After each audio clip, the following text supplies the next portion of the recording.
안녕하세요. 저는 오늘 K2전차의 개발 역사에 대해서 설명드릴 1타 강사 김사부 국내 전차 체계팀 김일 책임연구원입니다. 안녕하십니까. 여러분은 영화 속에 등장하는 탱크를 보신 적이 있나요? 네, 영화 속에서도 본 적 있고 작년에 국군의날 행사 기사를 봤는데 탱크가 엄청 많이 나오더라고요. 탱크는 전투에서 중요한 역할을 하는 군사 장비인데요. 화력, 기동성, 생존성을 고루 갖춘 지상 장비 중 핵심 전력이라 할 수 있습니다. 그리고 탱크라는 명칭 대신에 전차라고 앞으로는 이야기하겠습니다. 아, 그러면 그 전차랑 현대로템이랑 무슨 관련이 있는 거죠? 현대로템은 누적 1000여 대가 넘는 전차 생산 이력을 보유하고 있어요.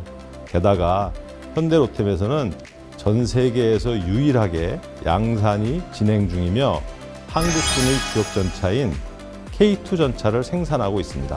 그 K2 전차가 오늘의 주인공입니다. 그럼 지금부터 K2 전차의 탄생 역사와 성능에 대해서 강의를 시작해 보겠습니다. K2 전차의 역사를 알기 전에 K1 전차의 개발에 대해 먼저 알아볼까요? 현대로템이 몇 년도부터 전차를 개발했는지 혹시 아시나요? 6.25 전쟁 때부터 아닐까요? 아쉽지만 땡입니다. 1950년 한국전쟁을 겪은 우리나라가 국방 수호를 위해 전차를 보유하겠다라고 생각한 건 맞습니다. 그래서 미국으로부터 제공받은 M계열 전차를 운용하고 있었습니다.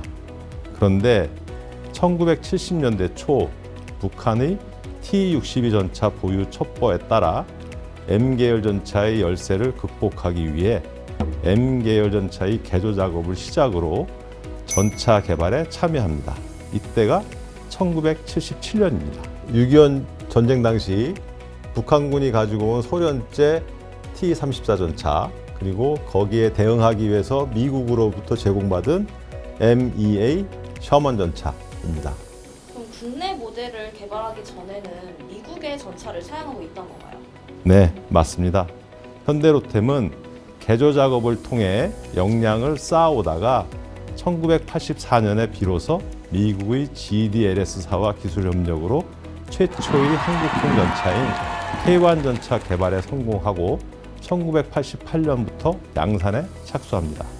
주력 전차와 야전 병행 운영 목적으로 K1 군안 전차와 K1 교량 전차가 각 1993년, 1992년 개발 완료되고 1993년, 1995년부터 전력화가 착수되었습니다.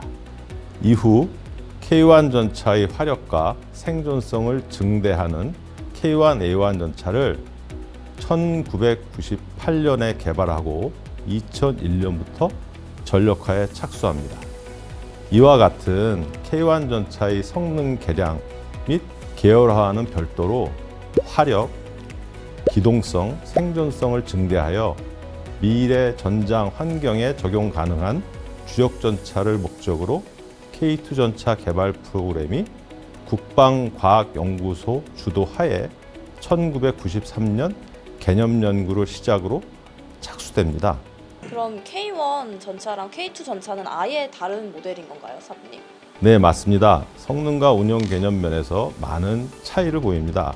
우선 성능 면에서는 장포신 활강포, 자동장전 장치 등에 의한 화력 개선, 파워팩 용량 증대 및 암내장형 유기압 평수 장치를 활용한 기동 성능 개선, 능동방어, 종합식 보호 장치 등 적용에 따른 생존성 개선 등이 있으며 운영 개념 측면에서는 뒤에서 더욱 자세히 설명드리도록 하겠습니다.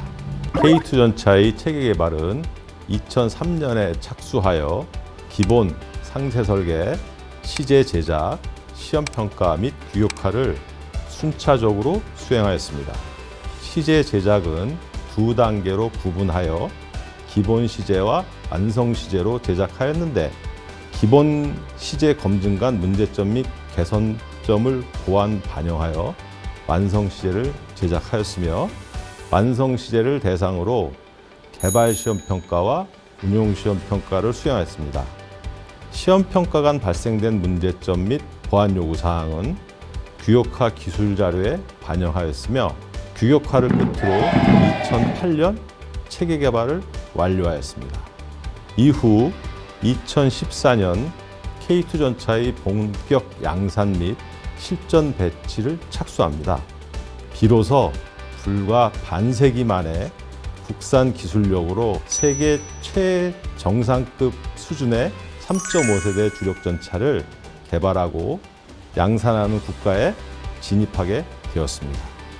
또한 K2 체계 개발 완료 후 국방과학연구소로부터 기술 이전을 받아 티르키예 고유전차 개발 기술 지원 사업을 2009년부터 2015년까지 수행하였습니다. 이렇게 탄생하게 된 K2 전차의 성능에 대해서 궁금하지 않으세요? 그럼 전차의 3대 요소인 화력, 기동성, 생존성의 분야로 구분하여 K2 전차 성능에 대해 말씀드리겠습니다. 우선 화력 분야입니다. K2 전차에는 장포신 활광포를 적용하였는데 포신이 기존 K1 계열에 비해 약 1m 이상 길어서 탄에 가해지는 폭발력이 증대되고 이로 인해 관통력 및 유효 사거리가 증대되었습니다. 또한 자동 장전 장치의 적용으로 험지 고속 주행 간 안정적이고 신속한 연속 장전이 가능합니다. 다음은 기동성 분야입니다. 우선 파워팩의 용량을 증대하여 차량의 최고 속도, 가속 능력 등을 개선하였습니다. 여기에 암내장형 유기화 편수 장치와 동적 궤도 장력 조절 장치 등의 적용으로 야지 운영 성능을 크게 개선하였습니다. 생존성 분야는 특수장갑 성능 개선에 의한 수동 방호력 증대뿐만 아니라 측면 및 상부 반응 장갑 적용으로 해당 부분 방호력을 증대하였습니다.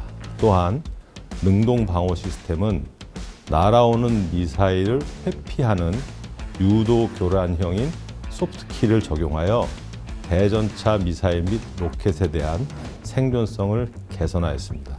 끝으로 종합식 보호장치의 운용으로 화생방전 하에서의 방호 성능을 개선하였습니다.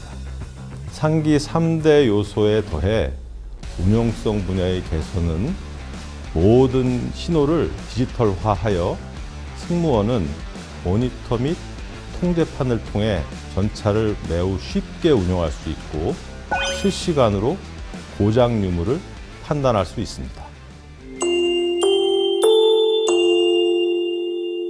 앞에서 말씀드린 K2 전차의 성능은 외국에서도 알아주는데요.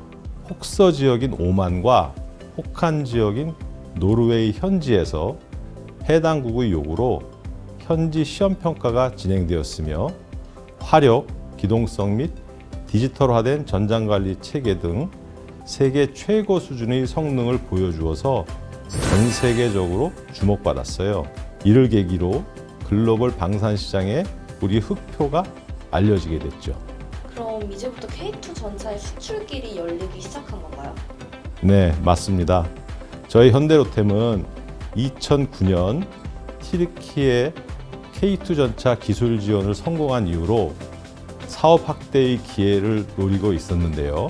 2022년 폴란드 군비청과 K2 전차 긴급 소요 계약으로 해당 물량을 현재 공급 중에 있습니다. 또한 폴란드형 K2 주력 전차 및 계열형 전차 수출 계약에 대한 협상을 현재 진행 중에 있습니다. 현대로템은 이외에도 미래 전장에 대응하기 위해 국방과학연구소와 차세대 전차 선행 과제를 수행하고 있습니다. 국내외 전시회 등 방산 전시회에서 차세대 전차 콘셉트를 공개하고 현대로템에서 만드는 전차 실차를 전시하고 있으니 앞으로도 현대로템이 써내려갈 역사에 대해서 많은 관심 부탁드립니다. 그럼 지금까지 일타강사 김사부 김일 책임연구원이었습니다. 감사합니다.